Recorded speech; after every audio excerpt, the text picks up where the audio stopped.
Hi guys, NoLife4 here. Today I would just like to make a video about something I'm making in Unity. It's just simple script, not really simple, but it's a script that'll allow you to have randomly generated planets. So if I were to show you here, this is a custom one I made, which it also has settings for, with lava,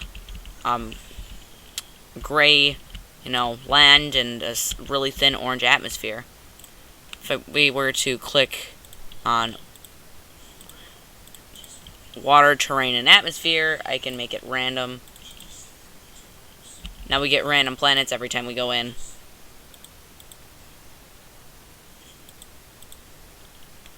Yeah. I don't know why the atmosphere's been thick. There we go. Now we got a nice one to look at. This does it kind of like Spore does, because if you look, actually I can fly up with my spaceship. If I were to fly up here, go into fast mode, I guess this is fast mode. It looks bumpy from outward, but when you fly up to it, it is just normal maps on textures to make them look bumpy when they're not. I died. This is kind of how Spore does it. If I were to show you, if I were to go over to here, their planets look something like this, where it's, really simple, and the trees kind of look like splotches. And then you fly up to them, and all their details come to life, because they start off really dull, and then, you zoom in, or whatever controls you use, and you fly into the planet. It lags for a second, and then all the special details come in. It's like it almost teleports you somewhere else. If you were to, look at this, though, let's compare. You know what? Let me try and remake this planet over here in that. So you got blue water. Or, wait. We'll look at this one, because this one's the simplified version. You got blue water, green terrain, and white poles. So if I were to come over here, water, we had, is it a light blue? Yeah, it's like a nice blue. I'll change it from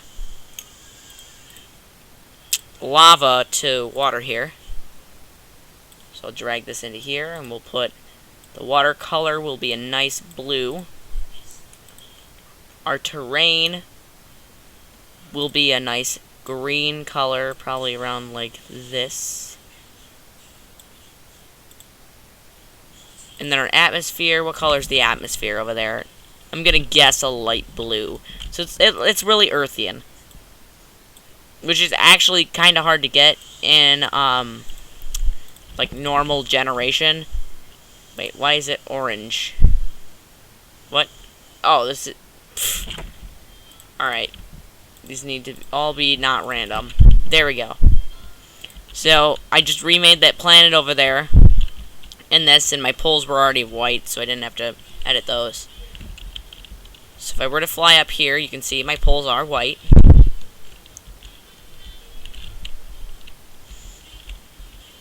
And you got almost like the splotchiness to add detail. But what would happen is if you were to fly into it, instead of it killing you, it would add the details in, which I feel, I don't know if this is true, and I'm almost 100% sure it isn't. But when I was a kid, I thought you were actually flying into the planet, because for my whole life I've thought video games as, this kind of thing. It was like, where do you actually go in like the game?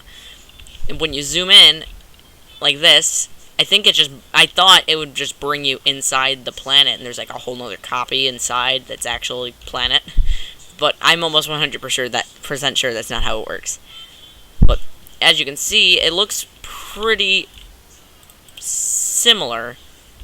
If I were to, I can actually fly over there if I wanted to. It's got the nice details here. I could, mimic the background, which I kind of did, if you couldn't tell. I got one that looks similar. You could fly in, and it would get the details. But as you can see, when you go here, there are trees, which are, represented by blotches. But if I were to come over here, there aren't even blotchy trees, because those aren't in yet, and they might even have, instead, normal trees, no blotches, normal trees in the paid version, which is going to be like $5 probably. So you'll pay $5 to get, trees and a bunch of awesome features. And in the paid version, you'll also get the real bumpy planets instead of, just the really low quality, I don't know, texture planets is what I like to call them. I mean, they're still really cool. As you can see, I was able to recreate that planet with my little template here. Now, I'm just going to make a planet I just come up with in a few seconds here. So, I'm going to have... Okay, I'm going to make a planet I've seen in Spore before. So, red water, and I usually have like a bluish, greenish terrain. And my atmosphere was an orangish color and really thin. So now if I were to start, I've had planets that have looked like this before in Spore. Except it's more of a blue than a green, so I'm going to edit that a little more. There we go. Yeah, it looks kind of like this. So you'll basically be able to generate your own Spore kind of planets with the free version. With the paid version, you'll be able to make full-on planets with terrain and realistic water, and you'll be able to land on them and stuff. This one isn't really made for that. But what you could do is, like I said with the Spore thing, is you could have it basically like a portal, and when you go into it, it flies you to a terrain with an effect that makes it look like it's curvy. And you can make that be identical to your planets. Make a script like that. If you want me to, I might be able to make one like that and have it come with it. So, let me think here. What else could I show you? So, I can show you the settings here, because that's what I was supposed to show you. So, if you select is random, so I'm going to do it for all of them, so we don't have weird mismatched planets. We'll edit the terrain right now. Actually, no, I have to show you water, terrain, and atmosphere. So if you put it on water, your random settings, they're always the same, but I'll show you how to use them for each. So your substance textures are going to be, the ones that it randomly switches between. So this is going to switch between the one, and it's going to be, for your own textures, you just want to black and white, any water texture or anything. The one that comes with this is already royalty free. I made it, so you can use this if you want, but you don't have to. It's not like it really makes a difference, because you can barely see the water texture on the planets anyways. But if you were to put this on, or make one yourself, you would take an image, like, I don't even think I have any anymore. Yeah, I don't. You would take a water image. You'd go into, like, if you're on Ubuntu, Pinta, I don't know what they have for Mac, or Windows, you'd go into, like, paint.net, because Pinta and paint.net are basically the same thing. And you would go and you just black and white it anyway, and if you don't know, just look it up. That would work as any of the textures here, because they're all in black and white. That's what allows it to be randomly generated with color. So, my water here is my liquid texture, which is also my atmosphere, because it works for both. You have it selected as is random, it'll randomly generate, and it uses these settings. Do not select is atmosphere unless it's an atmosphere. It'll start making it randomly clear, which will mess up your planet. And random color, this is if you were to put a different kind of texture in here that wasn't black and white. Or even if it was, and you just wanted it to be the original color. So, like if I were to put this in here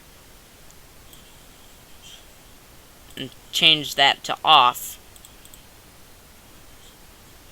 it'll still be the lava texture. It won't change color, but if I have it on... Oh, that's not a good one to show it. That's also not a good one to show it. Also, it's giving me all the colors that are super close to red. Like this. Look at, if you look over here, made it green. It's not what you want. Trust me. So, you can easily just change the randomness. Your water's random. I want it on this, though. So, now we have our random water. It'll randomly generate every time we start. And then if you were to go to custom, your settings are your color.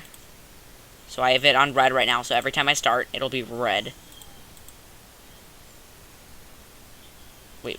Oh, the atmosphere is still randomizing, that's why. Let me turn this off. Alright, now we have no atmosphere. So if I were to start, it should be red every time. Unless you have, you know, a solid planet. Yeah, it's red every time. The type isn't done yet. I'm working on that right now, and I'll update you probably on Thursday or Friday. Because Friday is when I'm done with this. You'll be able to select your water planet, so it'll always be water. Terrestrial, always be, you know, ground. But I thought that's not even needed, because you can just put your own textures in. So I kind of want it, though, for, you know, like the super beginner people. And so it'll pick automatically from the optional textures, so you could just replace them with different names. Right now, you know, they're just copy, but in the end, they won't be that. Under terrain, though, this is when it gets a little different.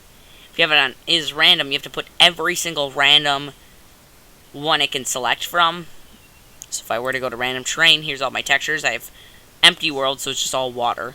Solid world, so it's all ground. The weird cube-looking one that I kind of like. Islands, you know, you see here. And it'll pick one randomly. Random color, that's the same. This is all the same here. Then under oops, no, don't do that. Under atmosphere, you make sure is atmosphere selected, because that's, if you don't, then look at this. It'll basically give you gas planets every time, which I like. Oh, wait. Oh, I have it on that. There we go. So now, it'll give you basically gas planets, but, you know, gas planets aren't in here, so. Oh, wait, do we have it on solid?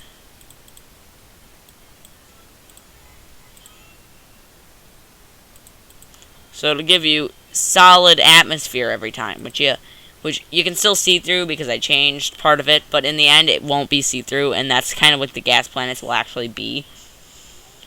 So you want that on is atmosphere, because that's what's going to allow it to change its thickness randomly. That's basically it for the planets. I mean, the spaceship I'll show, because I'll probably put it in there with a different model, because I got this one off the internet while I've been developing this. So, gravity with the spaceship is, you know, normal space gravity. So if I were to put it on fast mode, which I'll tell you the controls in a minute, and I were to let go and turn downward, I'll still be flying that direction. So you have to re-engage, or you can turn on your stabilizers, which are C, which will completely freeze motion. Nothing can affect your spaceship, even if you're putting on your thrust right now, it won't do anything. Let you press C, and you'll start moving. There's the pole of the planet. It used to have gravity. The planet would, like, suck you in, and, you know, you could orbit around it. But that kind of messed up everything, so I didn't do that in the end. Like, you could be super far out. I've flown all the way to the sun. The sun might look small and just really close. No, it's super far away and giant. So, I won't be able to get to it in this video because it's so far away. Especially for this little spaceship. The textures shouldn't be glitching. Why was it doing that? I don't know. There won't be, like, any bugs left by Friday. Let's see, what else do I have to show you? Hitting it kills you. I don't know if I showed you that, but it won't, you can change that to do whatever you want it to do. Not really much left. In the when it finally comes out, it'll have a lot more features and it'll be a lot more customer friendly. So you'll have to watch the video that I release on Thursday or Friday. But thanks you. Thank you all for watching. I'll try and keep you updated on this, and if you want this, this free version should be up soon, but the paid version will be out for a long time, and I will put some updates up on that as I'm going along. But thanks for watching, and goodbye.